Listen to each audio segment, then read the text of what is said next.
to College Football Playoff Selection Show, presented by AT&T. We think this is a team that has sustained itself week in and week out. We're deserving. I think there's no doubt we have a playoff-worthy team. I'm sure they were tuned in watching this, and if they did, I think they saw one of the best teams in the country. We did have a bad loss, but we've had some great wins. You go to Penn State on the road, go to Michigan State on the road, TCU on the road. You beat your rivals like that, and you come here and win the Big Ten Conference by 3 touchdowns. I think we got to be in the conversation. It boils down to one thing. Do you want the 4 best teams in or not? It's that simple. Give that coach across the sideline a vote who he doesn't want to play. It'll start with us. I promise you, he don't want to play us. Selection day. Data points parsed, schedules scrutinized, eye test evaluated. There is something about the college football playoff that creates an insatiable thirst for chaos. Instead, Championship Saturday left us drinking up redemption. Jalen Hurts in the ultimate role reversal. This time, he came off the bench to save Alabama and break Georgia's heart. Kyler Murray looked like a Heisman winner as Oklahoma avenged its only loss of the season and made its case. And Ohio State, once again, Big Ten champion, but does that redeem a season filled with artful dodging and another albatross of a loss? You know, maybe this redemption did create some controversy. We thought it would be a Georgia win that created a dogfight for the final playoff spot. Instead, it was the way Georgia lost and how you want to define best. We are moments away from being able to fill in this bracket, and realistically, we are dealing with 3 teams for 1 spot. You will find out exactly when we do who's in. 14 weeks ago, what did you most wonder? What did they all want? What did we all seek? To matter today. After the upsets and comebacks, the last-minute wins and the late-season losses, through the challenges and tests, among the successes and surprises,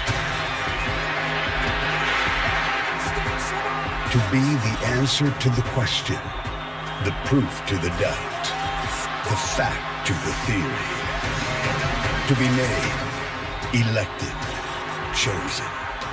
Today, who's in? Committee spent the weekend together watching Championship Saturday. There are 13 members who will make this decision, 6 of them in their first year on the committee. Not sure how much you can glean from the first 4 years of the playoff. This is year number 5 of the college football playoff era. The first year that Clemson made it, remember, Dabo promised pizza for everybody, every Clemson fan on the planet. And the pizza party tradition continues as Clemson's on its way to its 4th straight college football playoff appearance, if scaled down a bit. And Notre Dame is yet to make the playoff, but they're ready to dance their way into the postseason. Look at that. Those moves in the middle there. It's nice to have a pretty good feeling coming into here. Holly Rowe taking a peek in there. Look, as you see, we've got reporters scattered everywhere. The top 3 there all have teams that we have mortal locks to get in. Alabama, Clemson, and Georgia with Laura Rutledge, Tom Rinaldi, and Holly Rowe. The hopefuls on the second row, Jim Latta at Georgia, Jim Wojciechowski at Oklahoma, and Marty Smith at Ohio State. Those last 2, Oklahoma and Ohio State, winning conference championships. Glad to have you with us. College football playoff selection special. Rece Davis, Jesse Palmer, David Pollack, Joey Galloway, Kirk Herbstreit. Chris Fowler's going to join us a little bit later on. Paul Feinbaum. You'll hear from all the coaches. And we do not have the top 6 yet. We'll show you as soon as we get it, right after our graphics producer, Brandon, types in feverishly and puts the 6 teams in. He's the most powerful man in college football for a few minutes. Remember last year, I was so shocked I left the set. I couldn't remember. believe they ended up putting Alabama in there. What would make you leave the set today? Georgia being put in there. Mm-hmm. I've said in a good way or bad way? In a good way, because they put Georgia in. I think Georgia should be in. I know that this is going to be a good debate before we reveal these teams. I think that Georgia did enough going into the weekend. I was talking about it all week. If they win, they're obviously in. And if they lose a close game, they would have a strong argument. They did more than that. They controlled most of that game, and I just feel that they should be in. If Georgia's in there, it's round 2. I'm walking. Wake a laugh. Will you Because I come think back? the easier answer is Oklahoma. We have 4 hours. You'll come back. I'll come back. Okay. But I think it's interesting what you said, because we did play those scenarios out. I didn't foresee that coming. I just did. I didn't foresee looking at that game going, I feel like Georgia's the better team, but they lost. I mean, and the bottom line is you're supposed to win. I mean, you get penalized when you lose in this business, and we can go down the list of all these teams. They've all had close losses. And so, I mean, Oklahoma, you could say, could have won the Texas game the first time around. So that happens. But I definitely agree with you. I think Georgia's one of the 4 best, but 2 losses, not a conference champion, going against one-loss team that are conference. That's 4. But the committee would have to make a big statement in doing that. They would have to make a big, and they have to not be comparable and say they are truly better. Their definition of best would have to be very narrow to who they think would win the game and nothing else. So, yeah, I think when you say you get penalized for a loss, not necessarily the Alabama loss. It's the LSU loss in the middle of the season that hurts Georgia's chances of getting in. A 36-16 loss to an LSU team. Now, their schedule, their resume, very impressive. The LSU loss came before Florida, before Kentucky, before Auburn. If it came in the mix, I would have a different feel about it, because now you've played some physical teams. You've gone through a stretch of games where it is tough to win. But now you lost that game, then the Alabama loss should eliminate Georgia, in my opinion. I think the classic debate of deserving versus best, and you talk about deserving in Ohio State and Oklahoma with 1-loss conference championships versus a Georgia team that now a lot of people after that game against Alabama, and I agree. I thought a lot of people think Bama was going to win that game by at least 14 points, but that performance by Georgia, I think, really kind of shook people up. This isn't just about Oklahoma and Ohio State. Georgia looked like one of the 4 best teams in the country with that performance. I think they're a more complete team versus Oklahoma and Ohio State. I think they would beat Oklahoma and Ohio State if they played head-to-head. So that's really what I can't wait to see the committee do. I think Georgia should be 4. I can definitely see an argument for Oklahoma. I can see an argument for Ohio State. I think there are 3 teams deserving of the 4 spot, but I think personally it should be. That's what makes it so compelling. Yeah. Is you can make a case. It's not like it has to be this team. You can make a case for all 3 of them. And again, I think that makes it a really narrow definition of best. Part of best is how did you deal with the hand you were dealt? And Georgia had a higher hill to climb. Alabama had a higher hill to climb yesterday than the others, but that's part of the deal. Yeah, when we say complete, I think that is a word that can be used in different meanings. I think Oklahoma is complete in their own way. They outscore you. Not great on the defensive side, but in their mind, they are complete because they outscore you. And you win games by scoring the most points. No matter how you get it, no matter how many points the other team has, if you have the most points, you win the game. Yeah, that's a fair point. You know, the one thing, here we are in year 5 of the college football playoff. The previous 4 years, a grand total of 3 undefeated teams have made the playoff. We are almost certainly going to have 3 make this edition of the playoff, and we have reporters at all 3 places. Showed you a moment ago, Laura Rutledge in Tuscaloosa, Tom Rinaldi in Clemson, Holly Rowe in South Bend. Laura, we expect Alabama to be number 1. Let's start with you. What's going on in Tuscaloosa? Yeah, Rece, not a whole lot of concern for Alabama here about their spot in this year's college football playoff. So there's no watch party. The players actually will arrive here for a team meeting around 2 local time, but they're resting right now. And some news in the Hollywood moments of last night of Jalen Hurts. Of course, that's been the big story, but Tua Tagovailoa did go down with that ankle injury, and Nick Saban said to us that he will get an MRI today, and they expect that he should be out for about 2 weeks' time. They'll know a little more after that MRI. We will talk to Coach Saban. You guys will talk to him as well. We'll get as much information as we can about that as possible. But they do feel confident that this ankle injury will not hold Tua Tagovailoa out of the playoff. And as for Jalen Hurts, he said his phone's been blowing up. A lot of people giving him credit. But what really mattered last night to him was that he had visualized that moment for so long. Being benched this year, not having the same opportunities. He wanted to be the guy who came out there and saved this Alabama team, and that's exactly what he did. So Jalen, with a lot of credit being given to him by everybody here in Alabama and people all around. Let's go to Tom Rinaldi at Clemson, where there's a big old pizza party going on. Laura, thank you very much. 10 years and 1 day after Dabo Swinney was named the head coach at Clemson, he continues to take them to the same destination, and that is history. The first team to go to the ACC Conference Championship game and win it 4 straight years. He's more impressed, however, with the consistency. Yet again, back to the CFB playoff with a chance to win the national championship. Who they play seems to be less of a question than where. Clemson fully expects to be number 2. Many expect they'll play Notre Dame at number 3, but will it be in Texas or will it be in Florida? The pizza party tradition, don't worry, fully intact, but on a smaller scale. 200 pies arrived just around 11:30. Dabo's already addressed the team at 11:45. They've gathered in here now to watch where they will be headed, but there's plenty of buzz here. Will they take on the team in South Bend? For more on Notre Dame, let's go to Holly Rowe. Thank you, Tom. Well, I see your pizza party, and I'm going to raise you duck crepes, sushi, and an omelet station. That is the brunch that we have going on here at the Notre Dame football facility. All of the guys have gathered in the room behind me here. It's super awkward to be talking with them all listening to us right now, but they're very excited. I could hear players as they filed in saying it's countdown time. We're ready to go. Ian Book, their quarterback, was one of the first in the room and has been waiting patiently for their assignment. They have arrived here today. They'll have a team meeting right after this, but they believe that they deserve the highest possible ranking. They are 12-0 for just the 14th time in school history in 129 years of Notre Dame football. They're perfect.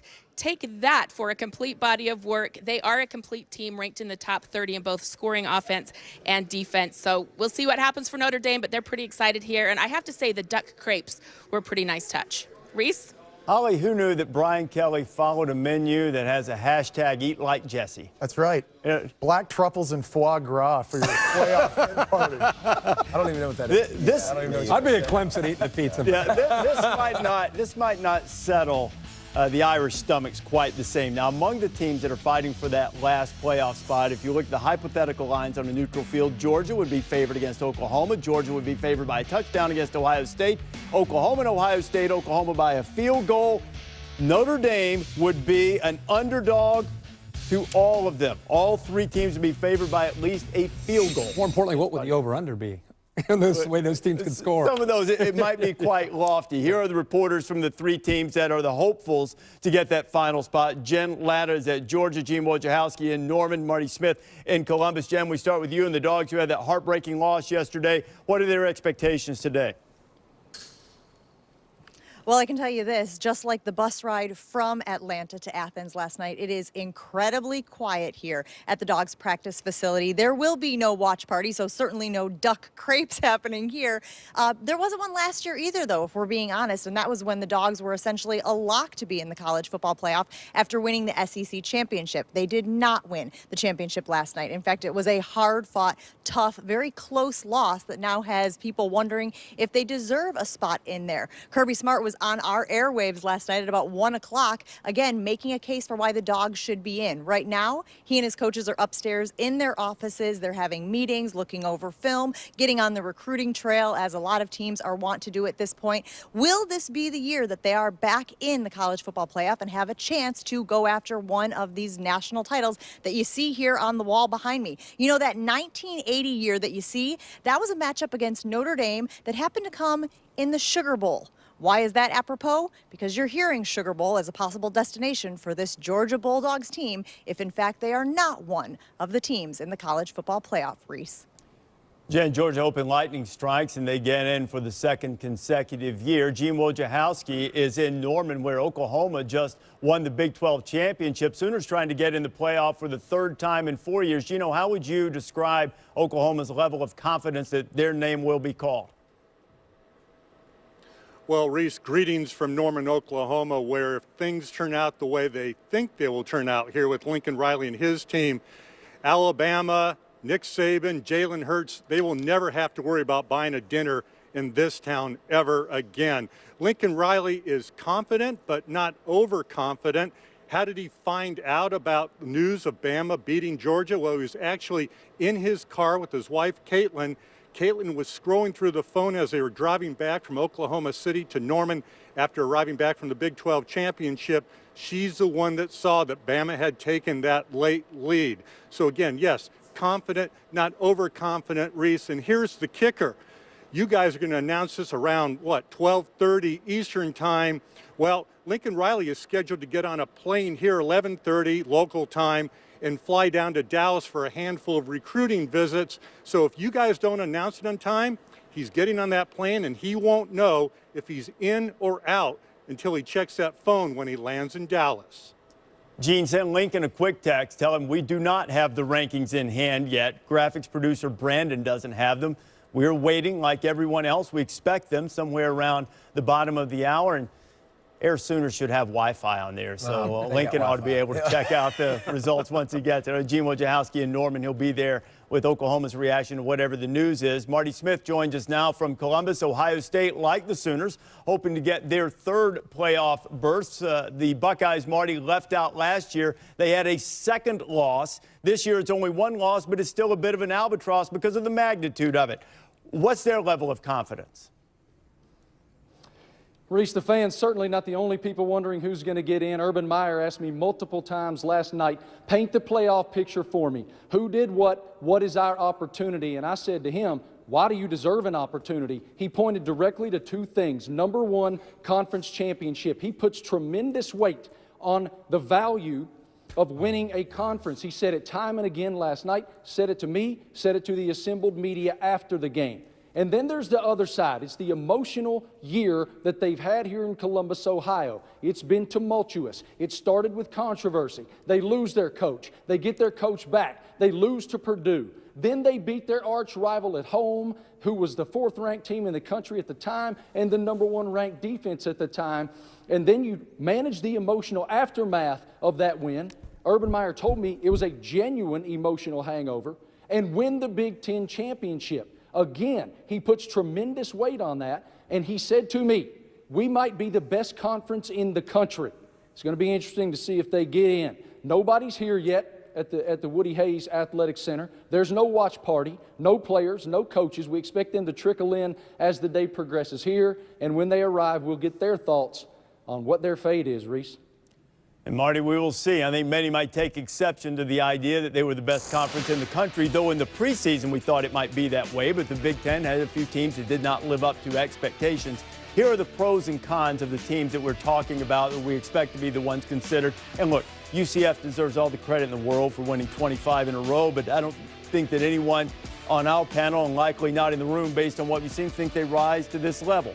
Georgia has the best strength of schedule, and according to FPI, they're the third best team, but they lost two games, including a 3-touchdown loss at LSU. Two biggest games, lost them both, LSU and Alabama. Oklahoma's beaten everybody on their schedule. You've heard that one a lot after they avenged their loss to Texas, and the loss was close, but their defense has been horrific, to put it kindly, for much of the season. Ohio State's defense has been spotty. There's more upside to the Buckeye defense than there is to Oklahoma, but just like last year, although it was a second loss to Iowa last year, in addition to a loss to Oklahoma that ultimately kept the Buckeyes from getting in, it's still a wide margin of defeat to a team that turned out not to be very good. Among all of those things, what carries the most weight with you? I think it's the schedule that Georgia played, and I think this committee asking themselves, what would Oklahoma or Ohio State have done had they played that schedule? So Georgia plays number 1, 9, 10, 15, 24. I think there's a good chance Ohio State, Oklahoma would have at least had 2 losses against that schedule. Now, an interesting thing, too, you have to ask then, what would have happened if Oklahoma and Ohio State had gone and played LSU? I think everyone thinks Alabama beats those other 2 teams. Would they have lost? I don't think it's such an obvious answer. Would they have lost by 20 points like Georgia did? I don't think that's so obvious either. But I think the schedule and who you play and what you imagine the outcome to be, I think is very important. I think what's great about this is you could make a case for all 3 and you could chip away at all 3. Right. I've heard a lot about Ohio State. They struggled against Purdue, obviously. They struggled against teams like Indiana, Minnesota, and go down the line, Nebraska. But you could say the same thing about Oklahoma. Absolutely. You could go all the way back to Army, and you could look at Oklahoma State, and you could look at Kansas. Texas you could look Tech. at Texas Tech. Yeah. If Alan Bowman didn't go out, they'd probably lose that game. So that's what I'm saying. That's why this committee's taking all the way up to 12:30 Eastern or longer, because they're weighing all these things, and it's very difficult to separate Team A from B from C. Yeah, I think when we look at these conferences, and you mentioned the schedule that Georgia had to play, I believe that Oklahoma and the Big 12 and their style of play would look around and say, hey, we can beat these teams because we score points. And everyone has their own style and their own conference. We always have this conversation about the Big 12 not playing defense, how many points they score. And when they play other conferences, they still score that many points. And that's why I look at this Oklahoma team and their offense and the way they put up points, because they've proven no matter who they play, they put up those kind of points. Can those teams, whether it's the schedule that Georgia ran, whether it's the Ohio State schedule, can those teams put up those amounts built of like a Big 12 team? With Dwayne Offensively, Haskins, yes. the way Dwayne Haskins, weapons, with the weapons he has around him, the two NFL running backs, the up-tempo attack. Haskins right now executing at a level that very few are. And Kyler Murray and he probably both end up in New York City, and they're scoring a lot of points. That's what makes Ohio State so interesting here and trying to compare them to Oklahoma. But this is why it's fun, because we only have 5 guys up here right now. 1, 2, 3, 4. Make sure my math's right. We have 5 people. Well, they have 13 people in a room that get to do this. And we can talk about schedules, and we can talk about this.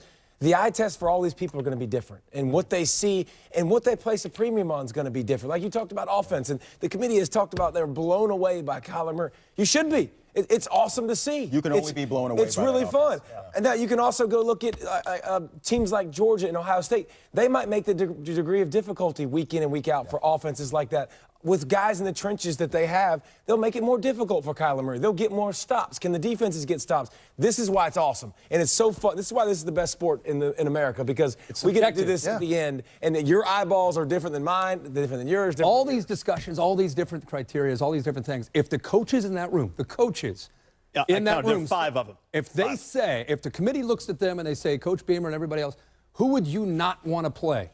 That's where Georgia would make a very strong case. I'm not so sure about that. I'm not so sure about that. I don't know who wants to see Kyler Murray in that That's offense. true. But everybody wants to play Oklahoma's Oklahoma's defense. defense. Absolutely right. But who wants to see that offense? Because you know you play them, you got to score 40, 50 points. I don't know that the coaches say that. I know we're splitting. I wouldn't want to play Jake Fromm either, by the way. I know we're splitting hair on semantics. I can't stand that. If you're going to win a championship, you should want to play everybody.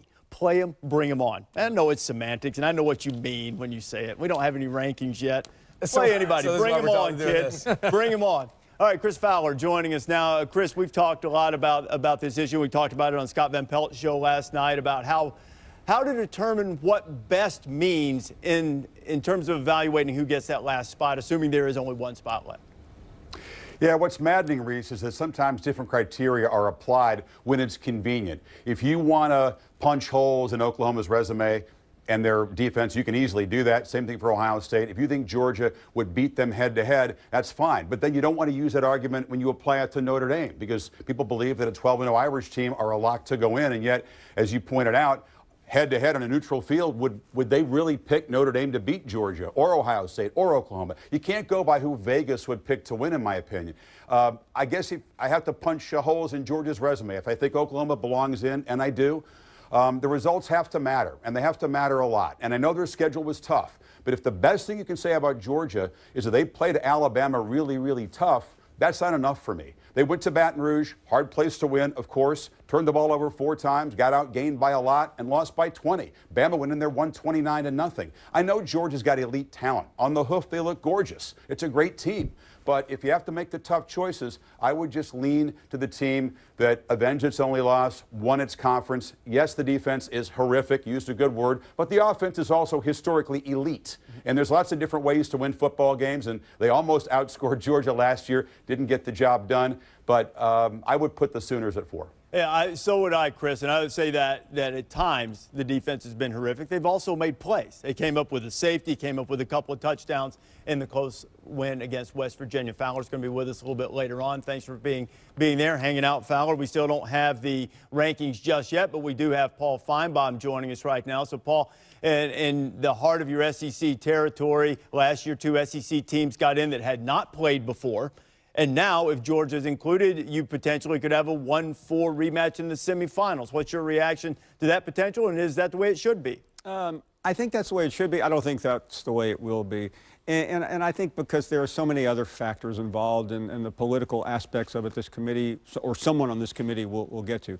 I had never thought about Georgia getting into the playoff with a loss to Alabama until I talked to Kirk Herbstreit on Monday night. And he opened my eyes to it, and he has convinced me, and I think a few others, probably not the committee, that Georgia is not so much deserving, forget that word, but they are among the best teams. And frankly, I respect what Chris said. Georgia has the loss, but come on.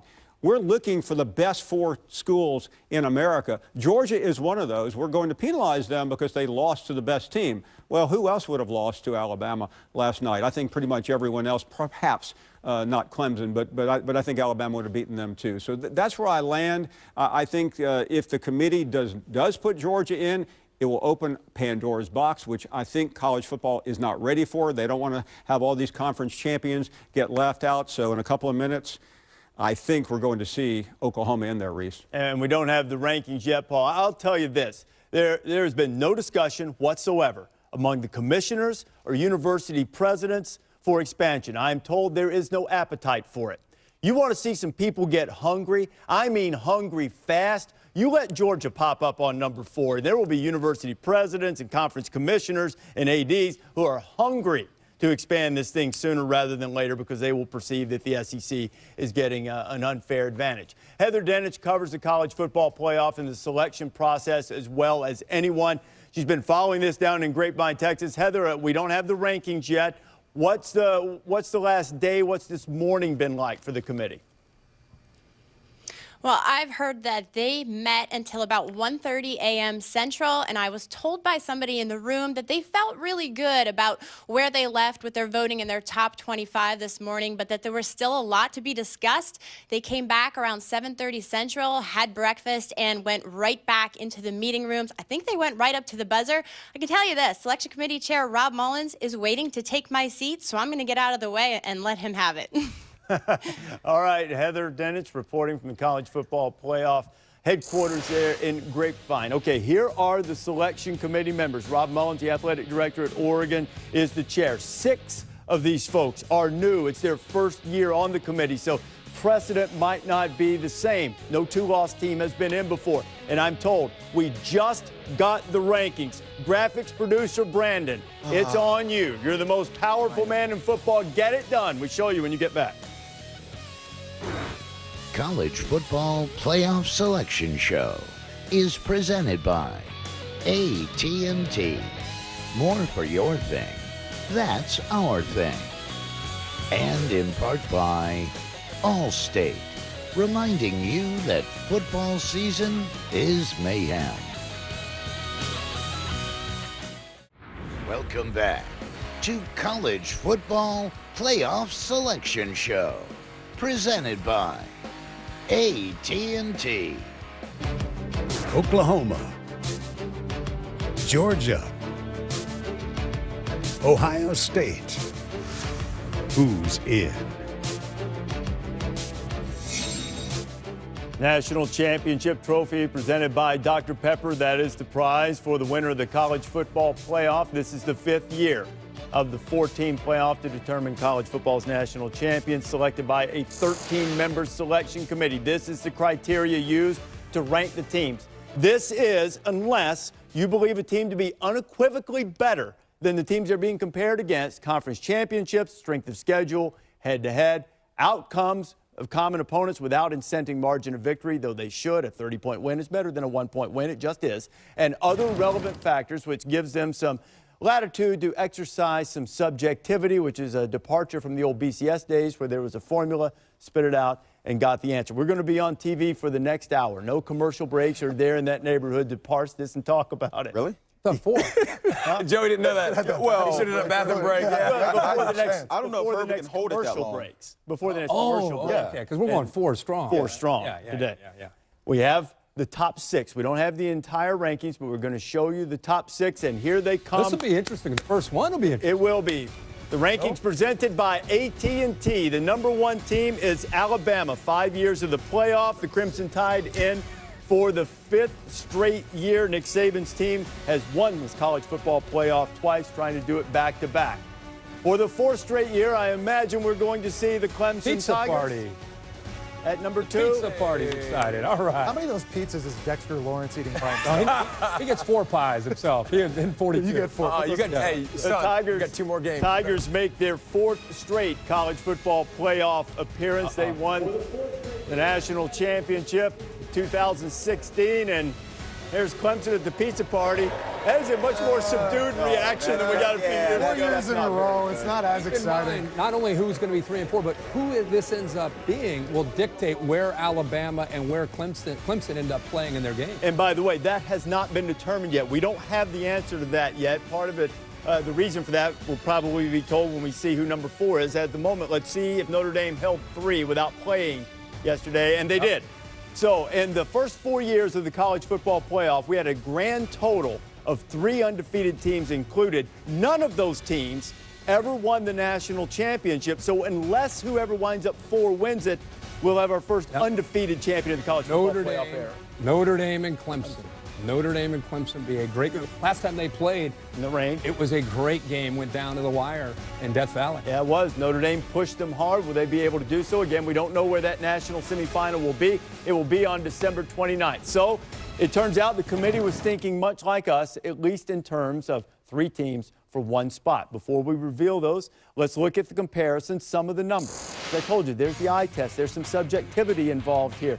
FPI is more of a Vegas-based, forward-looking power ranking.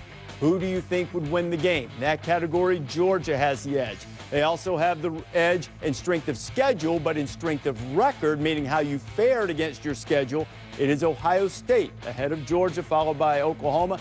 Game control, this measures play-by-play how likely you are to win a game throughout the course of each and every snap you have. Basically how dominant you are. How dominant you are, and Ohio State is way behind in that category for whatever that's worth. Yeah, Okay. Yeah, and I think that speaks about some of the games that we talked about prior to Michigan and the Northwest. Okay, we've got people hanging on the edge of their seats. Who should it be? Yes, and I'm one of them. Who should it be? Who should it be? Georgia? I think it'll be Oklahoma. Oklahoma. I think it'll be Oklahoma. It should be Georgia. I imagine it's going to be Oklahoma. So Jesse and I together. Let's have a look at it. Should be Right Georgia. now, the number 14 play Alabama in the national semifinal. In one of the games on December 29th, it will be Kyler Murray and the Big 12 champion, Oklahoma Sooners. Now, look, you see, this is a very familiar look. 3 of these teams made the playoff last year. Alabama, Clemson, Oklahoma. There have been 20 playoff berths in the playoff era. 12 of them belong to those 3 teams, and I'm just told, and this is what Alabama preferred. They didn't mind playing Oklahoma, preferred not to play them in a virtual home game in Dallas, so that will be the Orange Bowl game. Tua Tagovailoa, who's supposed to be healthy, Kyler Murray, top 2 guys for the Heisman, Jalen Hurts had a little bit of a star turn, and Oklahoma gets that 4th spot. Yeah, and I think they deserve that 4th spot, and we will get a chance to see Kyler Murray and this outstanding offense play against an Alabama team. Can Nick Saban shut down this offense that nobody else has been able to do? How much fun will that be to see Kyler Murray against that D? I got to believe at 5 is going to be Ohio State. I think if Georgia's going to be in, they'd be at 4. But now I bet Ohio State. That is telling. Georgia, good thing you're not a betting man. And that to me is that's crazy because you think about that means that means there was clear separation between Oklahoma and Ohio State. Clear. That means it was very clear. That means it was a Georgia-Oklahoma debate. And that means it was close to putting in a 2-loss team over a 1-loss conference champion, which means the committee seriously looked at their eyeballs and it mattered a heck of a lot. Which I have to say, guys, to me is very surprising because you're right. It just feels like throughout this show, the debate really has been, is it Georgia, is it Oklahoma? Just 2 weeks ago, Ohio State put up 62 points against the then number 4 team in the country in Michigan, a team that had won 10 in a row, that had looked dominant in their revenge tour against Wisconsin, Michigan State, pounded Penn State. That was a team that the committee really, really, really respected.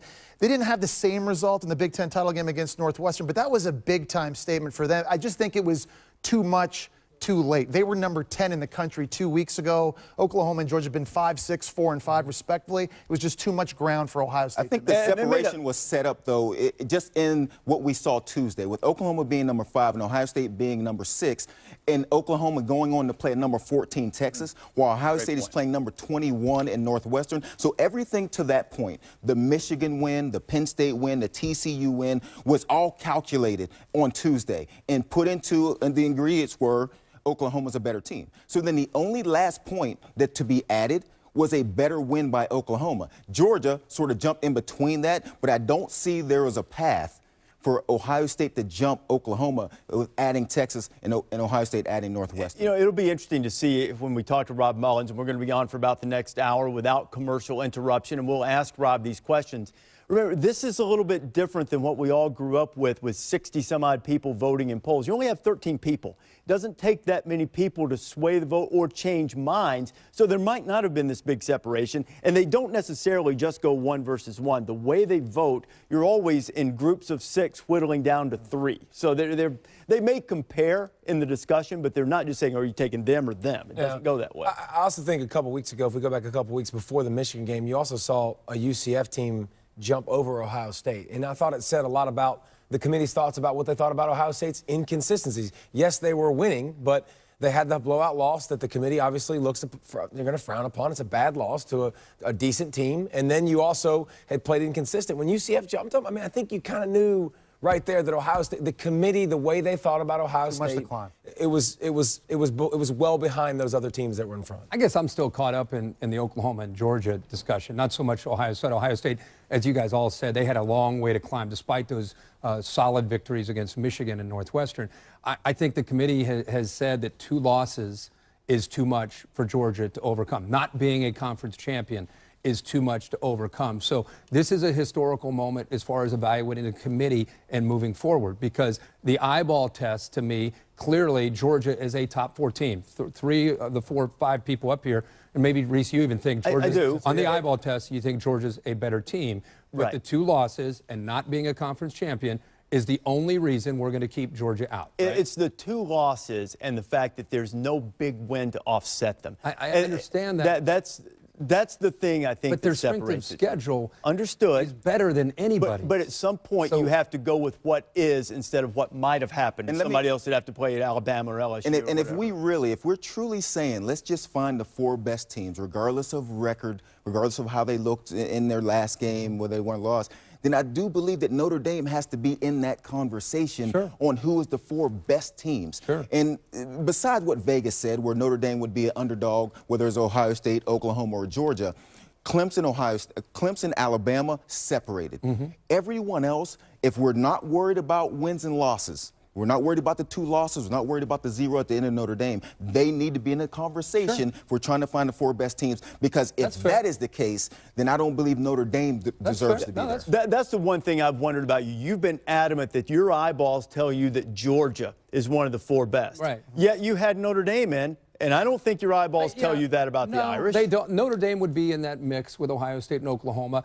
You and I were talking about this before. I don't think Notre Dame necessarily plays a system and a style that's conducive to being able to blow people out and impress you and say, man, Notre Dame's definitely better than this team or that team. They play great football on both sides of the ball. They're very efficient. They play complementary. It's like a team from the 80s or 90s. So it's hard for you to look at them and put their offense on the same table with Oklahoma. Are you picking Ohio them? State. Would you pick them to beat Oklahoma, Ohio State, Georgia? Neutral, neutral Georgia. field? Would you pick Notre Dame? Because Probably not. And that's what I'm talking about when I look at this. And they're a great team, and you're right. You watch them; they are solid, and they're not going to blow out a lot of people. Yeah, exactly. And the way they play the game, and watching the USC game, and watching it again, going back and just studying the tape, USC was presenting an issue for Notre Dame. Great coaching by Brian Kelly, what he did, the adjustments they made offensively in the second half. But USC and their speed, their athleticism was presenting a problem for Notre Dame. The same problem that Ohio State, Oklahoma, and Georgia would present for Notre Dame. And that's why I say, if we're just talking 4 best teams, Notre Dame has to be in that discussion. I think one of the big reasons Oklahoma gets in, I think one thing the committee's showing us too, Oklahoma's beaten everybody on their schedule now. And getting that rematch against Texas, who they lost to by 3 points early in the year, getting a chance to get them back, they can now say, we've beaten everybody that we played this year, just like Alabama did, just like Clemson did, and just like Notre Dame did, which is, I think, the biggest reason why Notre Dame is with that being said, then remember this moving forward. They struggled against Army. They struggled against Kansas. They struggled against Texas Tech. Oklahoma State. But they won. So maybe for this committee, it doesn't matter when you play inferior teams and when you find a way to win 60 to 55 as long as you win. I think you could ask any coach in college football, and we all know this, they tell you how hard it is to get a win. Absolutely. Every single Saturday. With 18 to 22 no matter who you're year olds, playing. it's very different. For y'all with Notre Dame, real quick, like, I understand what you're saying about Notre Dame, and I think Notre Dame, they lack the elite upper echelon playmakers and players. Yeah. But I'll say this, when you start to poke holes, there's not holes to poke at. You go to Oklahoma, you got severe holes to poke at. So I think when you look at Clemson, Alabama, and Notre Dame, I think there's less holes to poke arguments. They're solid everywhere across the board. That's what I think.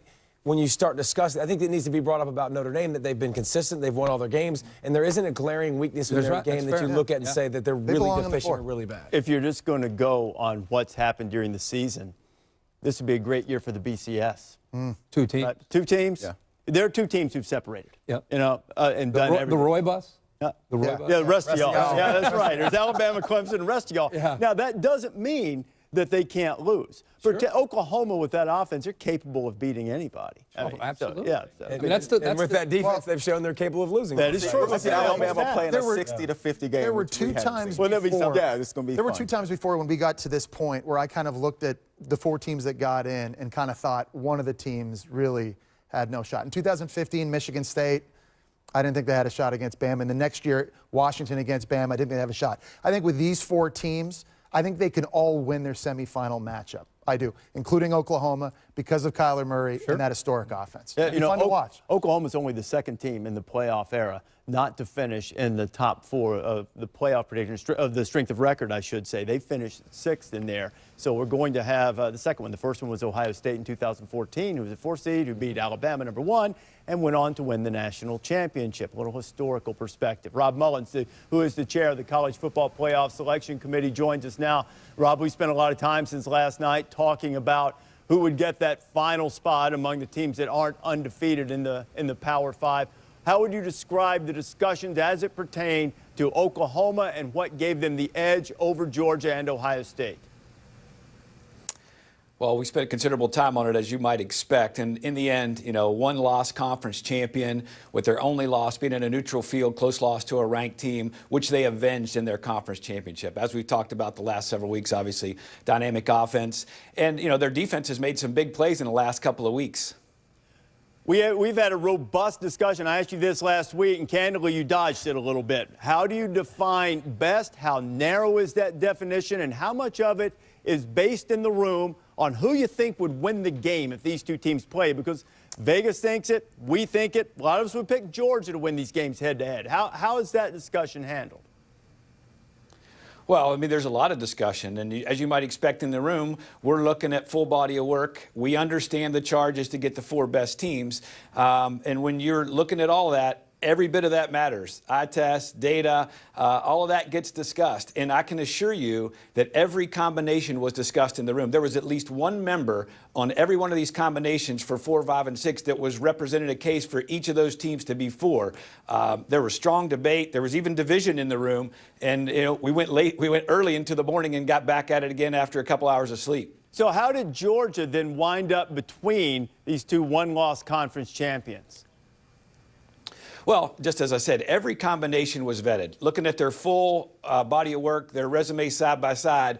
In the end, what we decided was amongst the group of 3, Oklahoma, Georgia, and Ohio State, that, you know, the committee voted that it was not, no one was unequivocally better than the other. So then we leaned on the protocol. And as we leaned on the protocol, and you know what those are, you know, we're looking at head-to-heads, conference champions, strength of schedule, and results against common opponents. The vote came out that Oklahoma was 4, Georgia was 5, and Ohio State was 6. Okay, so you look at with Georgia now. They're the one that didn't have a conference champion, but they did have the strongest strength of schedule, at least according to the metrics that I've looked at. Does that indicate that strength of schedule can trump conference championships? Well, we look at all of them. And in this instance, the conference champion, when one team wasn't unequivocally better than the other, we went to the protocol. And on this one, the 1-loss conference champion carried the day.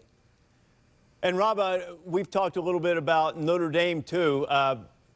Was Notre Dame close to moving down? Were they unequivocally among the top 3?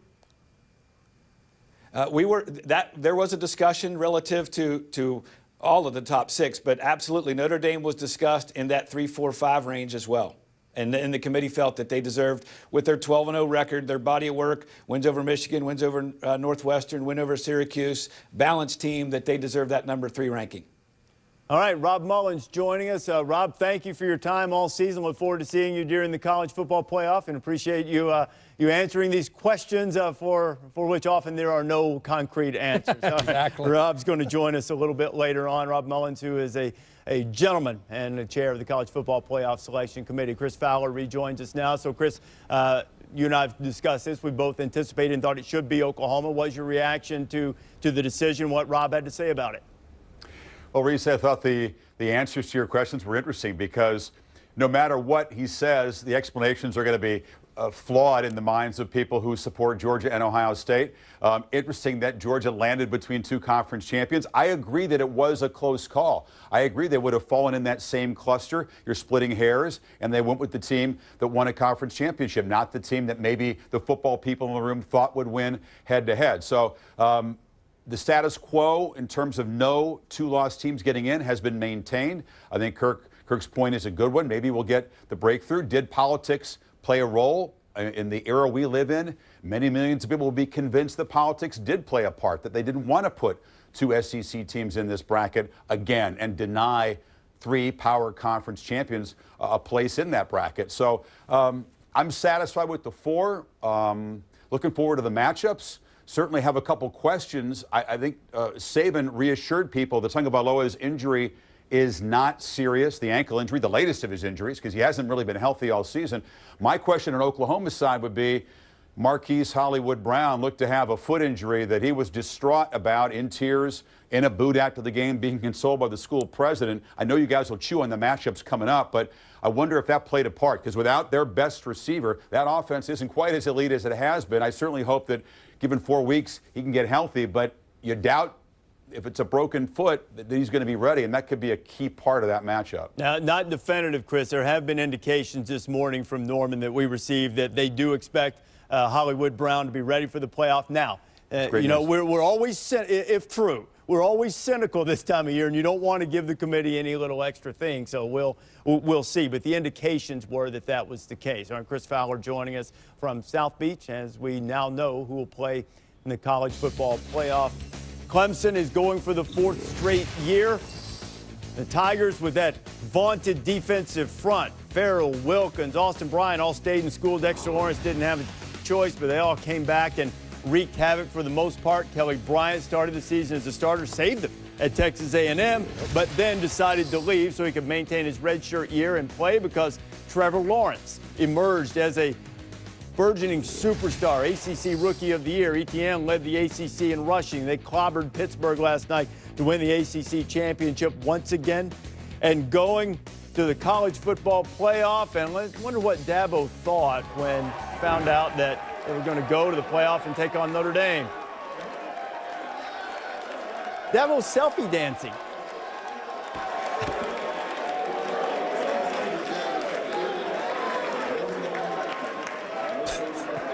Yeah. Tech savvy.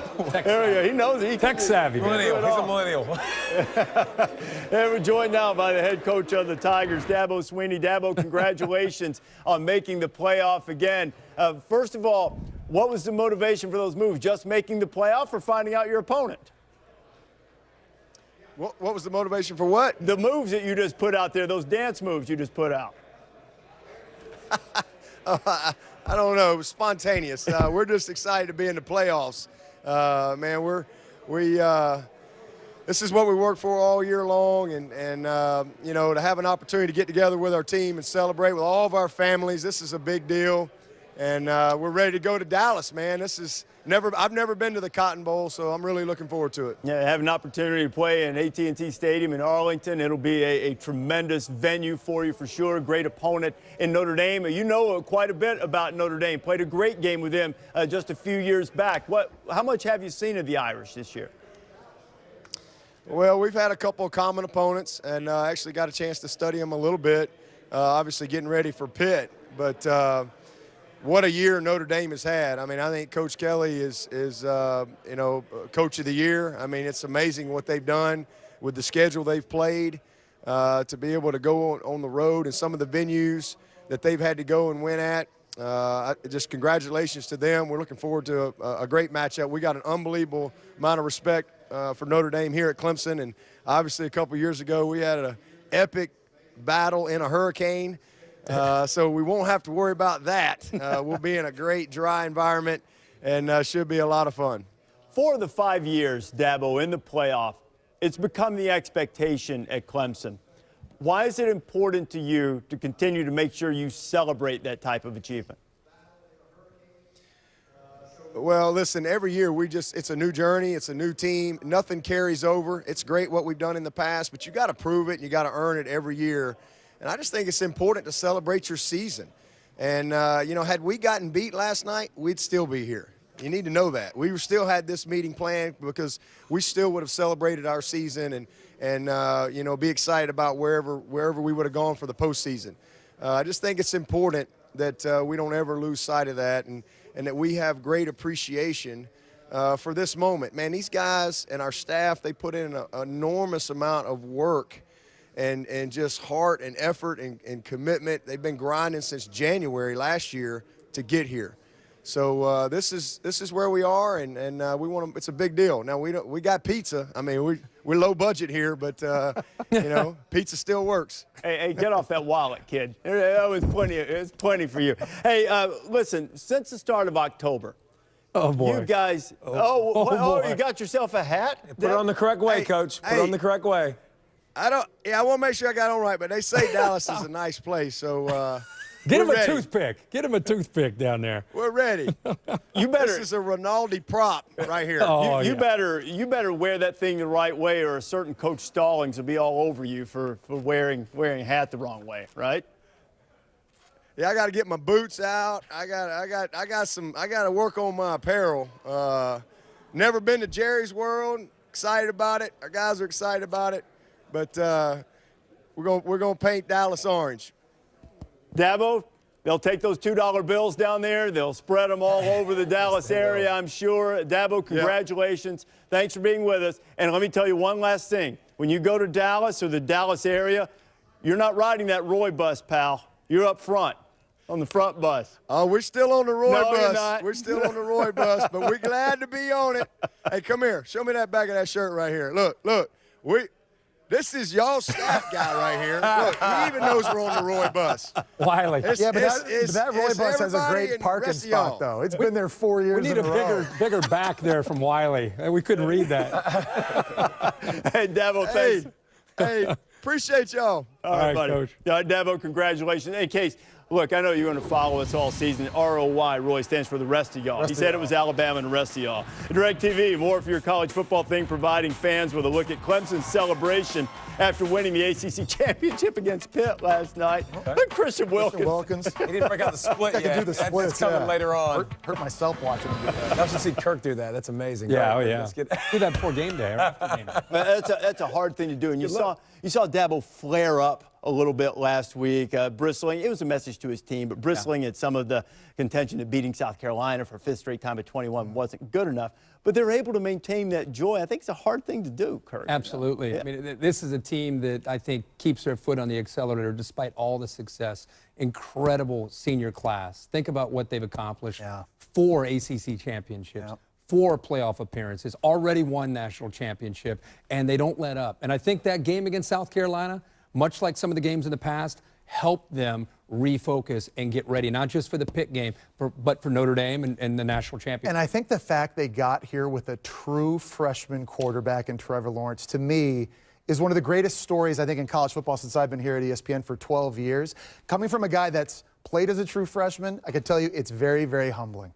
It's very, very easy to struggle. For a guy to enroll, had a lot of accolades, and to come in and enroll, compete, win the job a few games into the season, kind of manage Kelly Bryant leaving the program, but to play in 13 games at the level he did and lead the conference in QBR, to me, is ridiculous. And yes, they have great defense and they've got phenomenal athletes surrounding him. But for a true freshman right out of high school to lead this team to the #2 spot entering the playoffs, to me, mind-blowing. Dabo Swinney and Clemson are now doing what we've always given Nick Saban and Alabama credit for doing, coaching from the top down. They're at the top, and they've been there for years, and they're always going to get everyone's best shot when they get a shot at them, and they've gone undefeated.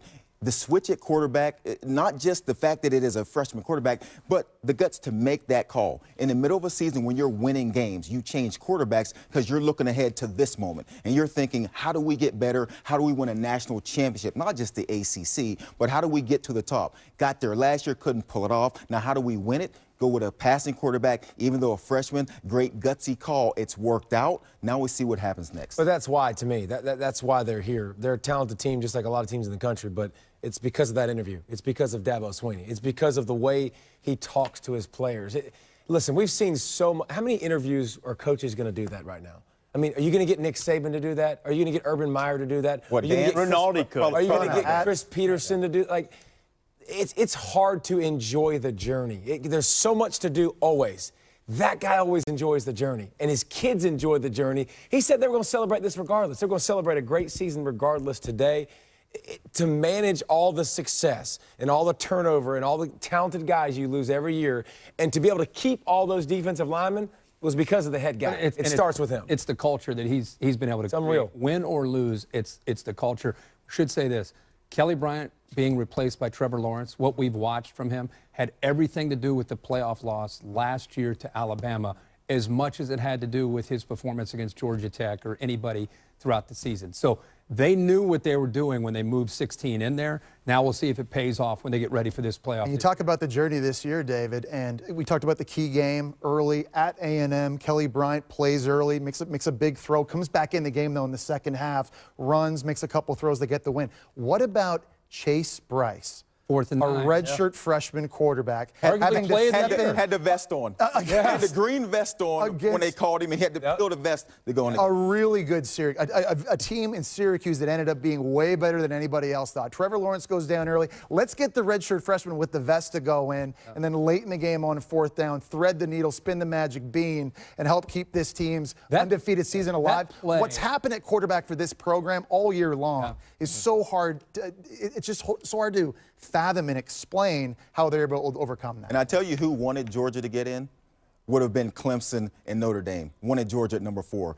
to have a physical battle with Alabama, beat each other up, and then have to get ready for a national championship game. So I guarantee you, when you're watching these rankings and Oklahoma gets in, and if you're Clemson and you're thinking Alabama might be that team, you don't have that situation now where Alabama team has to play a physical football game. It's going to be a tough football game. Well, don't get me wrong, it's going to be tough. Their defense might be very winded, though, having to chase Kyler Murray around. That's the time. Winded is different than bruised. And you get a couple extra days this year as opposed to last year between the semifinals and the final. Last year it went from the 1st to the 8th, just a week. Couple extra days this time. We're approaching the top of the hour, just reaching it now. College Football Playoff Selection Show on until 4 o'clock Eastern Time. Brian Kelly, who has the Irish in the playoff for the first time, will join us in a little bit. They will take on Clemson in the Cotton Bowl. It'll be Oklahoma and Alabama in the Orange Bowl. Nick Saban also going to join us in just a little bit. We're hoping to hear from Lincoln Riley, who's out recruiting. I don't believe he got on the plane before he found out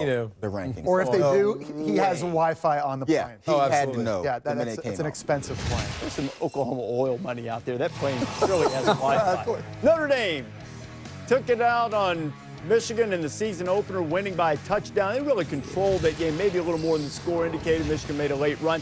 Ian Book, again, like Clemson, took over, made a quarterback change during the season against Wake Forest. The Irish offense looked completely different.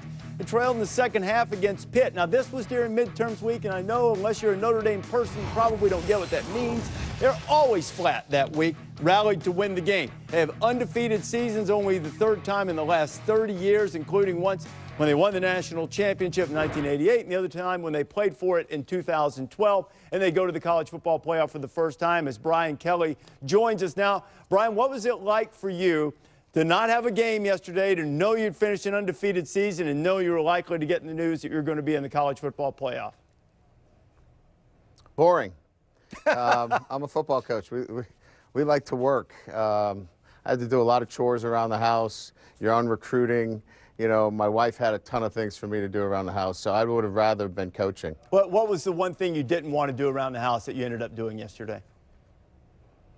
I had to bring all the patio furniture in that had 6 inches of snow on it. Oh. Yeah, I hate that too. That's a rough day. It's great though. Notre Dame's had such a great season. You made the bold move of making the change at quarterback, and then you still had Brandon Wimbush come back in the season and help you when Ian Book was injured at one point. What do you think that decision to change quarterbacks did for your team this year?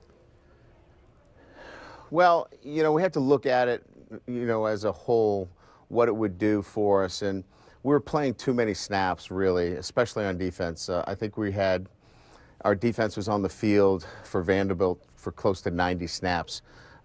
We just needed to be more efficient offensively, get our defense off the field. I thought that, you know, Ian could do that for us, and we could still win football games with Brandon. He's a terrific football player. You know, we won a lot of games with him. You know, he's 12-3 as a starter, but we needed to do this for the entire football team, and it proved to be a good move for us. Ryan, we've had this discussion quite a bit amongst ourselves that this Notre Dame team, we believe, is different from the one in 2012 in terms of being able to match up against the elite. In your judgment, how does this team compare to your 2012 team that was undefeated and played for a national championship? Well, it's a much more balanced football team. Offensively, you know, we have so many more weapons. We were playing with a young quarterback.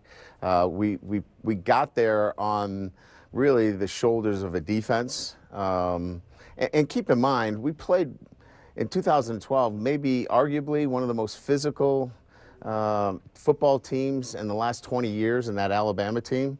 I haven't seen a team that has mirrored that 2012 Alabama team as well. So let's give them a little credit as well. We were a good football team, but we're nowhere near the balance of this football team on offense, defense, and special teams.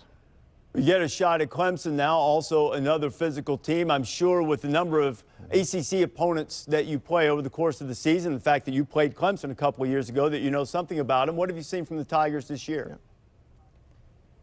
Yeah. Well, obviously you start with their defensive front, outstanding front four, great young quarterback.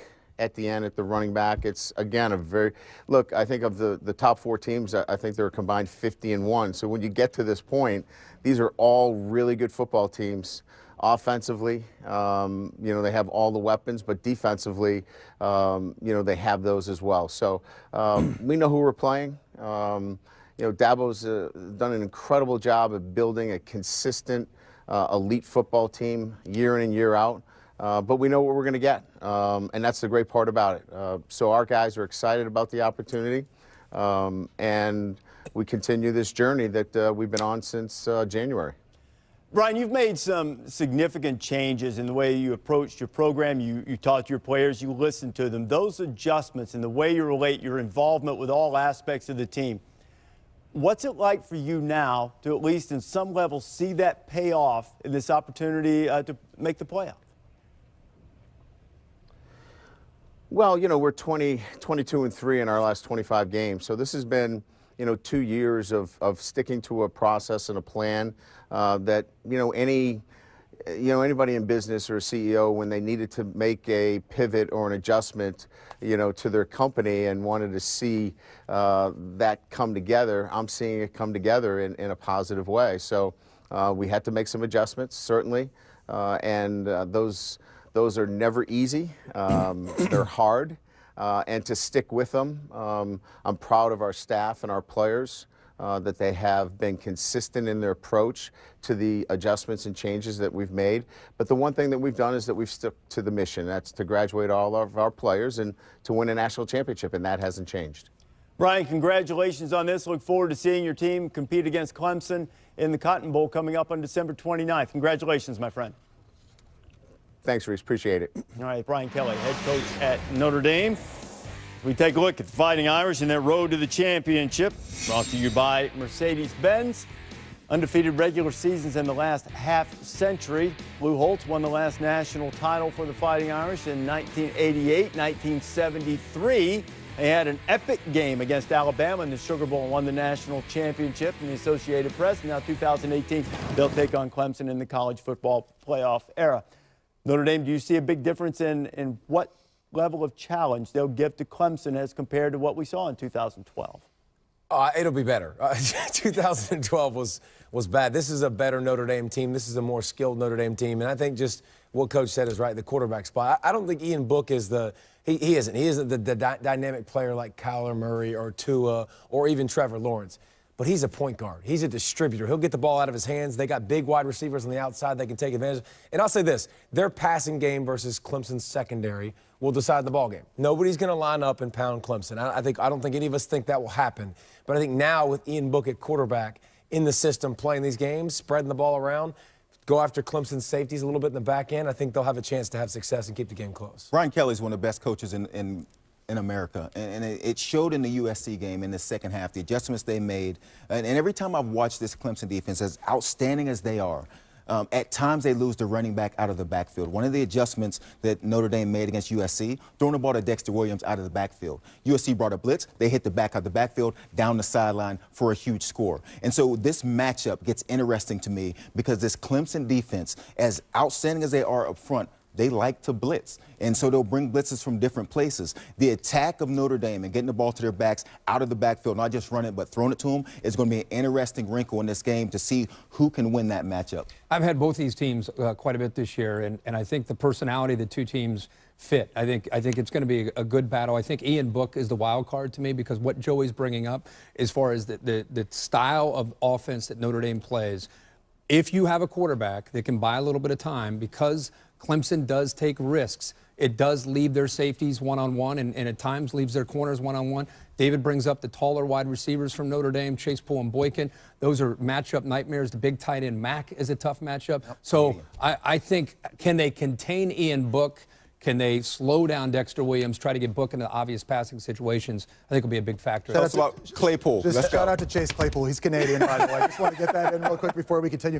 Joe, you were talking about Brian Kelly, and I think he's one of the best coaches in America. And I think oftentimes the evaluation for head coaches isn't just wins and losses or championships or recruiting. I think it's how you manage your staff. Rewind 2 years ago when Notre Dame goes 4-8, and a lot of people thought Brian Kelly should be fired at Notre Dame. He completely overhauls his coaching staff. New offensive coordinator. Redefined himself. Defensive coordinator, special teams coach, strength coach. He starts doing yoga. And all of a sudden, this team wins 10 games. This past year, he loses Mike Elko as defensive coordinator at Texas A&M. Clark Lee takes over, and this defense is still great. So kudos to Brian Kelly for not just managing his team and the recruiting and getting this team ready to play week in, week out and go 12-0, but the decisions he made to himself personally, but I think also more importantly to his staff 2 seasons ago, really set himself up for this playoff run. You know, I had an assistant coach who talked to him about a position on his staff and ultimately chose not to be a part of that because he felt like Brian Kelly was at the end of the run, close to the end of the run. Now, it worked out okay for this coach, but I think the change in perception is valid. Clearly, that coach did not know about the yoga, though. Yeah. Maybe downward dog and difference. Modern Warrior 2, brutal. We say that, but remember the red face and I mean he was in your face, as intense, as vulgar as you could possibly be. And he's done a great job. That takes pride. That takes a level of commitment to do that. We're in the 5th year of the college football playoff era. The #1 seed has never won the national championship. Alabama has made every college football playoff.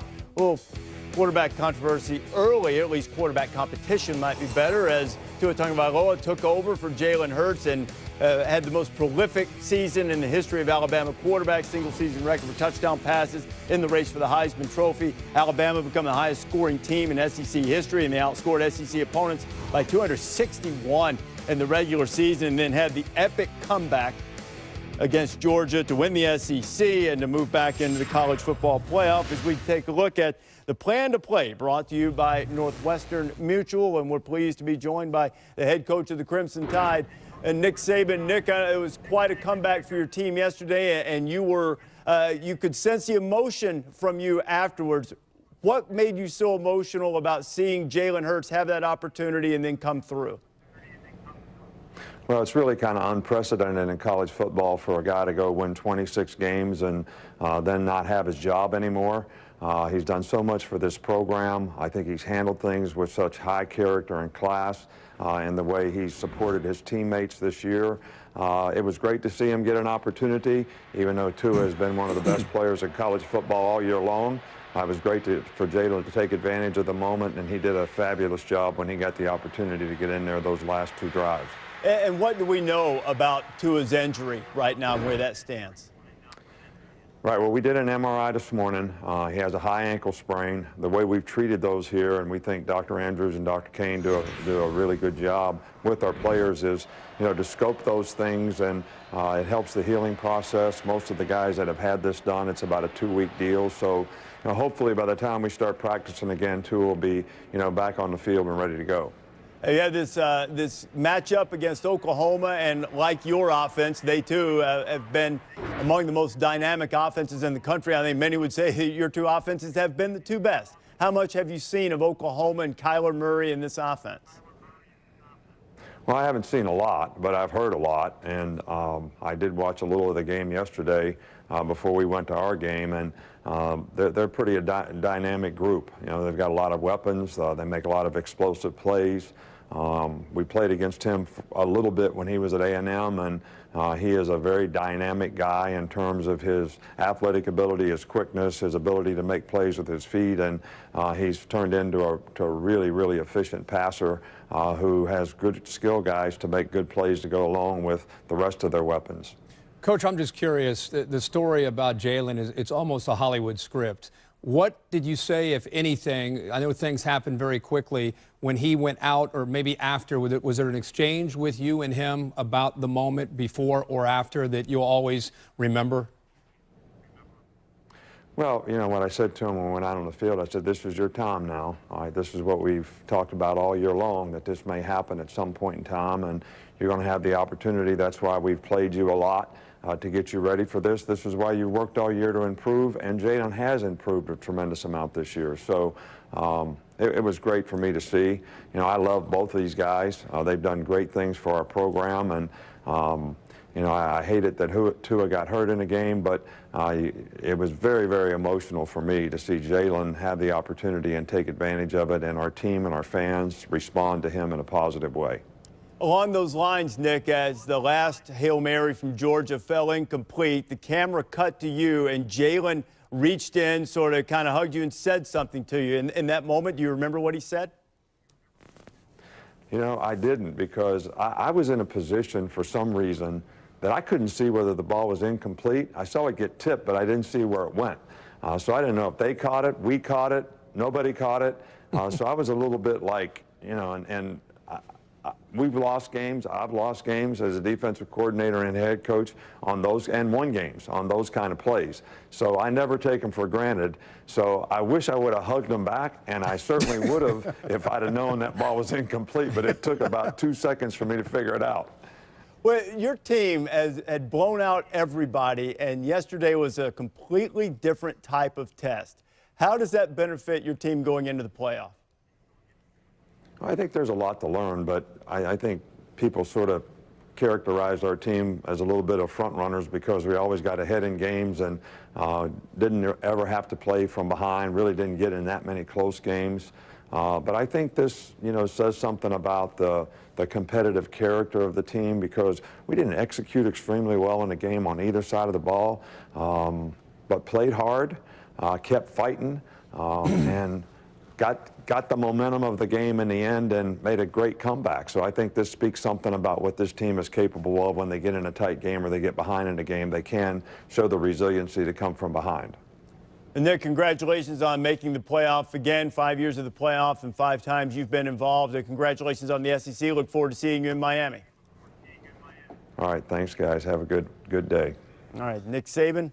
13-0 again. Number 1 seed hasn't won it yet. You know, they did something a little bit different last year. They got their guys fresh. It certainly paid off for them. And you wonder, because he's talked about mental fatigue, whether that team needs a little a mental break right now before the playoffs. I think physically, too, because they grind harder than anybody else in their preparation for a game on a Saturday.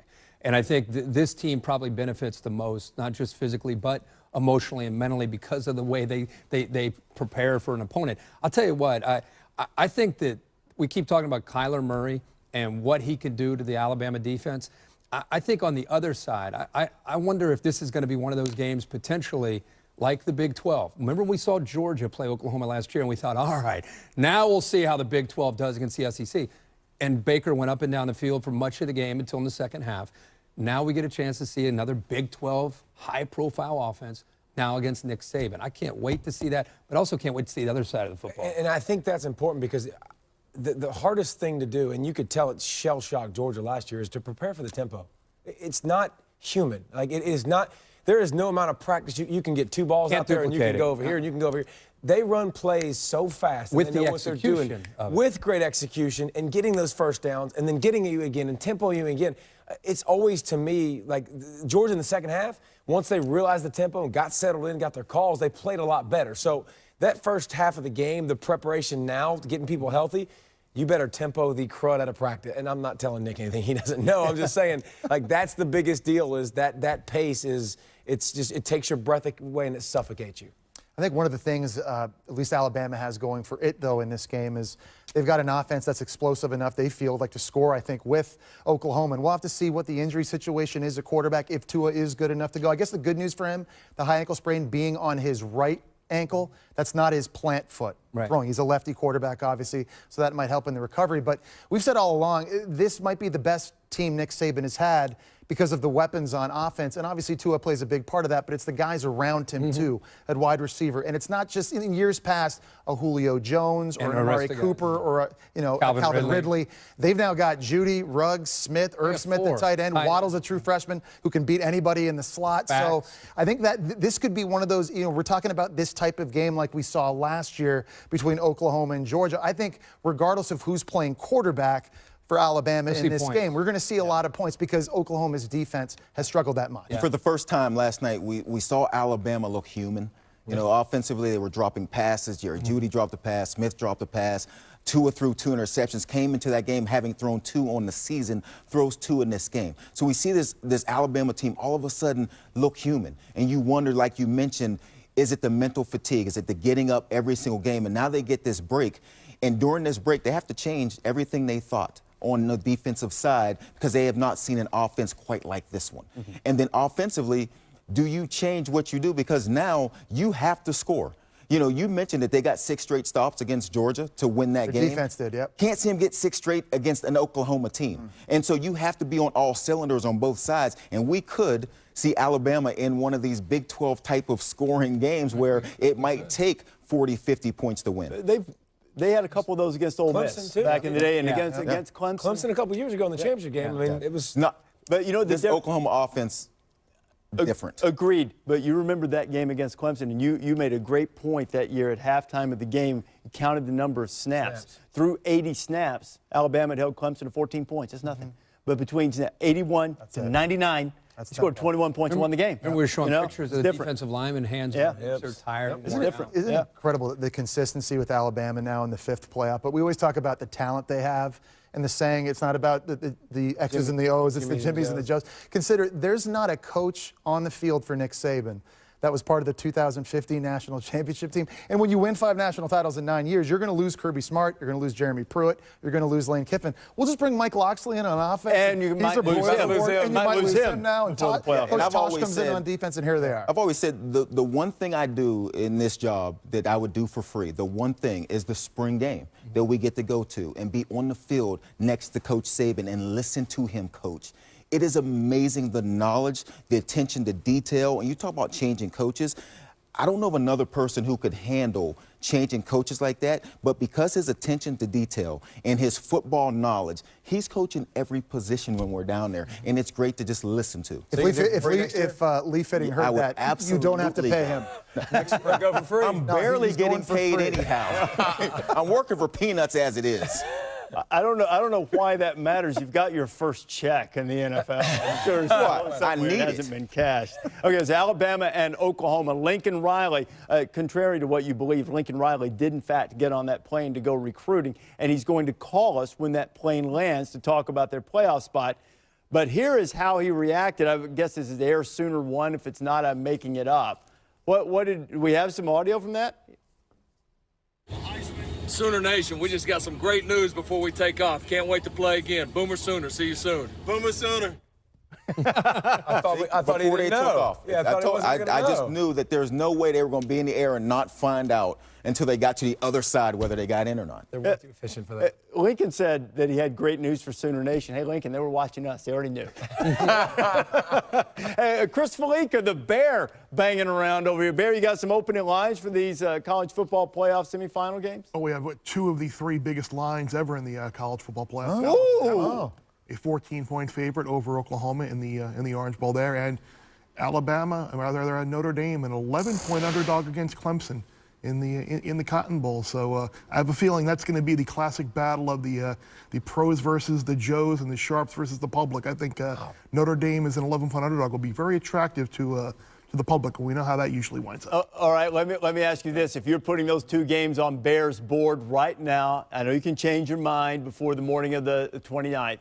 Which way are you going on that, Bear? I would lean towards Clemson. I think they're a clearly dominant team, and I'm not sure how much that game a couple years ago in Death Valley really affects what happens this year. The other game is interesting, though, because I think, well, the points you made on the set earlier, how we saw Oklahoma's offense do so well against an SEC defense in Georgia. However, if Marquise Brown can't play or if he's beat up, that's a big loss or a big question. So I'm gonna hold off on that one and wait for further injury news. But I'd be leaning towards Clemson minus the points. All right, Bear, as I look at it here, I think it's 1:22 Eastern Time on Selection Day. And it is time to accept the committee's decision and then look forward to these games. They're great matchups. But I do want to know, do you agree with the decision that the committee made giving Oklahoma the 4th spot? I mean, I with what Jesse and Kirk were saying as well, and David, I mean, I think Georgia is one of the best 4 teams, but I also understand that the conference title matters, the second loss matters. I don't necessarily agree that Georgia picking up a second loss against Alabama doesn't make them one of the 4 best teams. Yeah, they picked up a loss. But Baron, we're just saying, who's the best 4?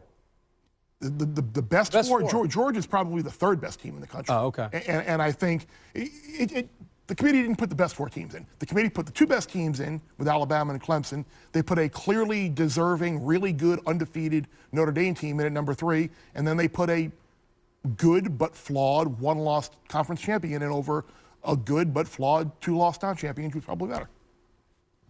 Yeah, it's weird though how they put.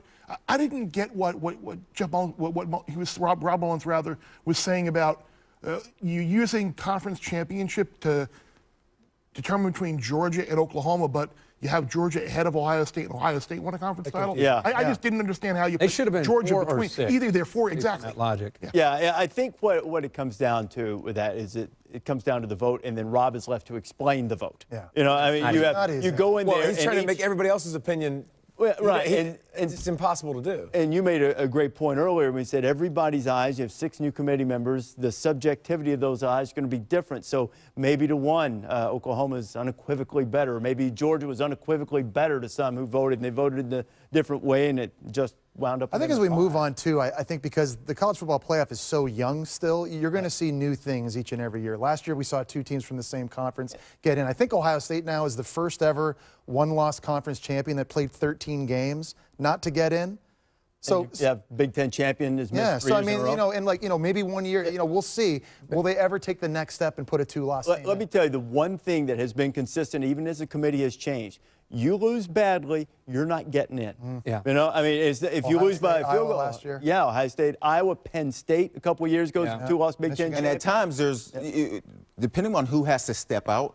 So when you talk about Ohio State, Oklahoma, there's 10 people in the room. Not 13. And so, yeah, so it's not 13, it's just 10 in the room at that time. So a lot of times when this is happening and we talk about the committee, it's not always the whole committee. In this case, not Gene like Smith 13 and people. Joe Castiglione and Frank Beamer So at times all it's were out because 10 Ohio left. State and Oklahoma. When they talked about those teams individually, I asked Rob Mullins about this yesterday, and if they were being discussed, and okay, these two things matching up, in that case, in most instances, all three of those would be out. But if you're just talking about, Oklahoma, then Gene Smith could be. I thought we did them in like clusters. I didn't think we were allowed to talk Clusters about. But is not a word that's in the committee criteria, but it's used to describe how. Do we get a bathroom break coming up? Yeah, right now. Take off, run.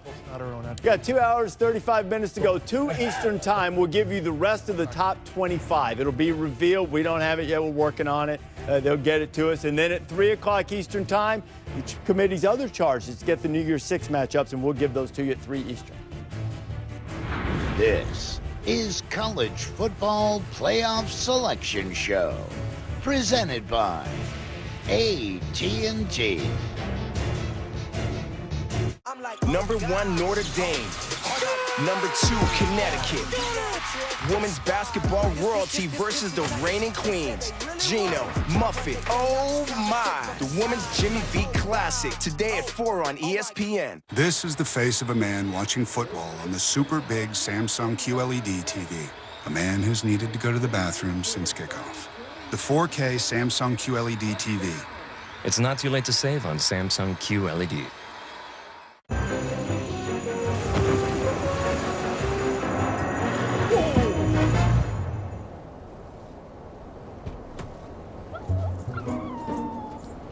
The Mercedes-Benz winter event is back.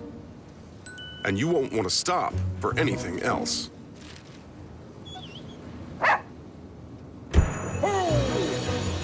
Lease the GLA 250 for $359 a month at your local Mercedes-Benz dealer. Mercedes-Benz, the best or nothing. If you live with diabetes, why fingerstick when you can scan? With the Freestyle Libre 14-day system, just scan the sensor with your reader or iPhone and manage your diabetes. With the Freestyle Libre 14-day system, a continuous glucose monitor, you can check your glucose levels anytime without fingersticks. Ask your doctor to write a prescription for the new Freestyle Libre 14-day system. You can do it without fingersticks. Learn more at freestylelibre.us. Dove Men Plus Care believes real winners care. Well, look at that. There's a show of respect if you ever needed to see one. It takes skill to win, but it takes care to be a winner. Dove Men Plus Care. Carson Wentz and the defending champs host Adrian Peterson and the Redskins in a wild NFC East race to the finish. It is time! We gotta win! Redskins-Eagles, tomorrow at 8:15 on ESPN. These folks, they don't have time to go to the post office. They have businesses to grow, customers to care for, lives to get home to. They use Stamps.com. Print discounted postage for any letter, any package, anytime, right from your computer.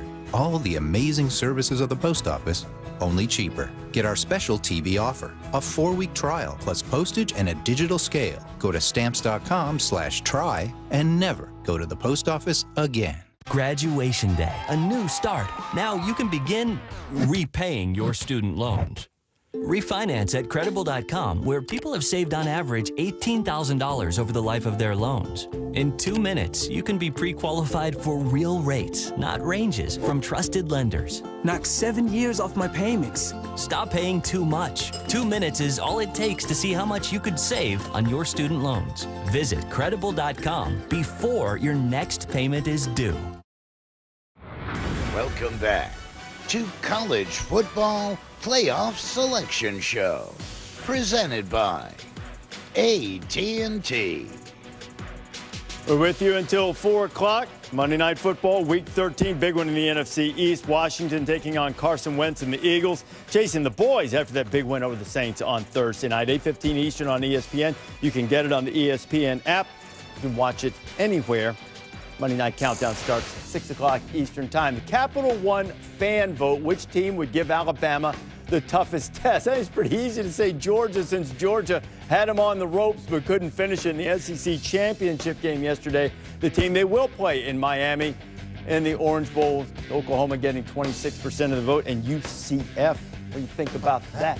They're going to the New Year's Six, by the way. We'll have that at 3 o'clock Eastern time where the Knights will go bowling. Chick-fil-A impact players for the college football playoff, and you have a collection of quarterbacks for each of the 4 teams who have been dynamic. Tua Tagovailoa for much of the season was a front runner for the Heisman Trophy. We'll find out if Kyler Murray reeled him in and will win the trophy with his performance yesterday. And Tua's injured now as well.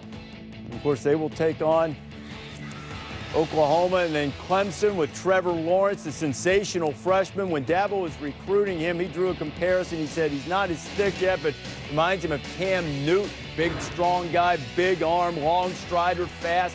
Ian Book is not like those guys. Ian Book out of Northern California didn't have a lot of offers, went to Notre Dame, bided his time, and when the Irish changed to him at quarterback, their offense was much different. And then Kyler Murray, big-time recruit, went to Texas A&M, transferred, had to wait an extra year when Baker Mayfield played an extra year, and now these guys are in the college football playoff, and Murray probably on his way to play baseball, but what a way to go out as a football player. Yeah, unbelievable. And I think with these 4 teams in the playoff, Oklahoma easily relies on their quarterback, I think, more than the other 3 teams do on theirs. It's an historic offense, and we're watching Kyler Murray do something that we haven't yet seen in college football, averaging 300 passing yards and 60 rushing yards per game. I think he took the Heisman away from Tua this weekend, which is incredible to consider. I think the last time a team had the same Heisman winner at the same position, I think it was Army in 1945. Doc Blanchard. It's crazy. And so I think it's incredible to think that Oklahoma can lose the first pick of the draft, replace him with Kyler Murray, and the offense is actually better than a year ago. And considering the matchup they've got playing Bama, I think Kyler Murray's the quarterback with the most pressure on him in this playoff. And what does that say? That Lincoln Riley is the best. Yeah. He's the best offensive play caller. I mean, listen, Kyler Murray is talented, and Baker Mayfield, obviously, both those guys are insane talents. But what they do offensively can't be stopped. It just doesn't matter. They have answers for everything you do. They all get on the same page. They know coverages really well. And listen, he's got one of the best offensive lines in college football in front of him. He's got one of the best receiving corps in college football. So he doesn't have a defense, but he has to score points, and he knows he's going to have to score 30 or 40 in every game. But he's got the best play caller and a lot of fun toys around him that make him pretty sensational. Yeah, and Kyler Murray has taken an offense that was already great and made it even better. We didn't know it could get better, but it's been better. Ian Book has changed the entire identity of the Notre Dame offense and what they're able to do now. We watched them last season. They had to run the ball to beat you. That's the only way they were going to beat you. Now, what Ian Book has done at Notre Dame completely changed the way they can approach teams and the way teams have to approach them.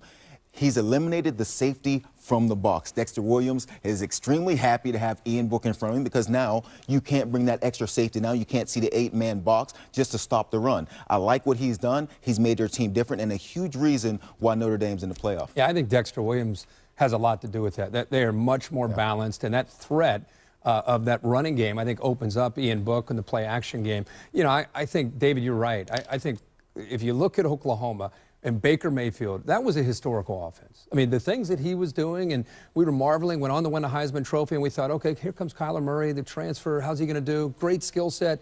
But I think the offense still is different. I think it's the same but different because of taking advantage of Kyler Murray.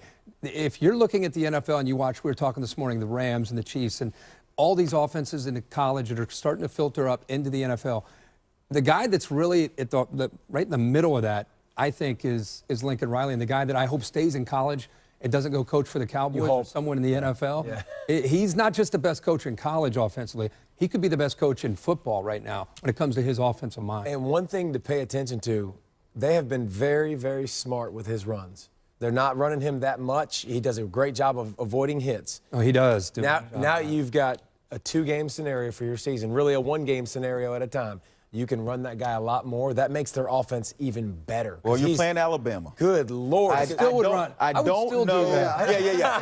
Now you're talking about running against Big 12 low to the ground who aren't going to beat you up. You go with that attitude of running against Alabama. You can beat up. He goes 0 to 60 as quick as anybody in college football. This just in from Scott Boras. his baseball agent. He is not in favor Get down. of that plan. Get down. Run less, throw more, get down. He's going to need to run. It's funny, too, because we hadn't seen Lincoln Riley really coach a running quarterback, right? You think back to like Baker Mayfield, even Shane Carden back at East Carolina. You were kind of curious to see how this offense would change. I agree. I don't think it's changed much. I just think Kyler Murray's tweaks better it a little when bit. he takes off. All right, Lincoln Riley's going to join us when we come back. We'll talk to him about that, see if he's willing to run Kyler Murray even more. He's going to run him. He gets down quickly, doesn't he? Attend the 2019 College Football Playoff National Championship game with Playoff Premium.